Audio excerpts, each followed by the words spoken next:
Je viens de terminer la série Cassandra sur Netflix et il faut qu'on en parle. Alors Cassandra, c'est une série allemande qui vient de sortir depuis quelques jours sur Netflix et qui raconte l'histoire d'une famille qui va s'installer dans une nouvelle maison où ils vont se rendre compte que la maison elle est connectée à un appareil un peu comme une IA. Enfin, c'est un robot quoi. La série est composée de 6 épisodes et on va suivre tout au long des épisodes l'histoire de Cassandra, de qu'est-ce que c'est, qui elle est, de comment est-ce qu'elle a été créée, pourquoi est-ce qu'elle est toujours dans la maison, et aussi de l'histoire de la famille qui va l'accompagner tout le long.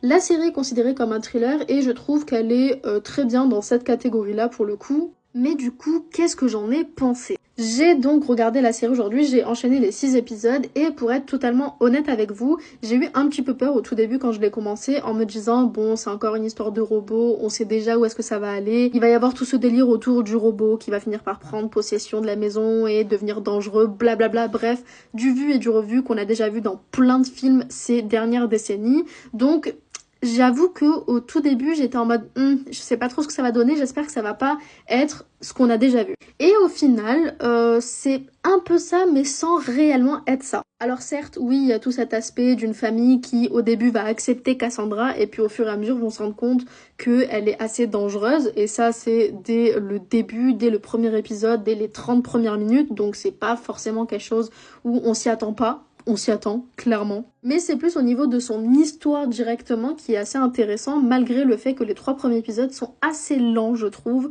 On tourne un peu en rond, on sait pas trop où ça va, on attend de voir ce qui va se passer après. Et c'est les 3 épisodes, les 3 derniers épisodes qui sont au final un peu plus accélérés, un peu plus intéressants à voir selon moi. Même si je vous avoue que la fin, genre le dernier épisode, j'étais en mode mais qu'est-ce que c'est que ça? Genre je trouve qu'il y a quand même pas mal d'incohérences, il y a pas mal de choses qui n'ont pas de sens selon moi par rapport à ce qui se passe, ça devrait pas se passer comme ça, mais certes, pourquoi pas? Ce que j'ai beaucoup aimé par contre dans cette série, c'est tout ce qui est temporalité. Moi j'adore les séries où il y a différentes temporalités et là c'est clairement le cas. On va suivre donc l'histoire de la famille au présent qui emménage dans la maison et qui découvre Cassandra et on va suivre l'histoire dans les années 50, je crois, 50, 60, 70, il y a plusieurs temporalités avant, où on va suivre du coup l'histoire de la création entre guillemets de Cassandra, sans trop en dire pour éviter de vous spoiler. Mais bref, la série est plutôt sympa, elle est facile à regarder, les jeux d'acteurs sont plutôt bons, il n'y a pas de souci avec ça, juste voilà, il y a certaines lenteurs je trouve à certains moments, surtout les 3 premiers épisodes, mais sinon c'était plutôt sympa et j'ai bien aimé mon visionnage, donc voilà. Sur Netflix, c'est sorti depuis quelques jours.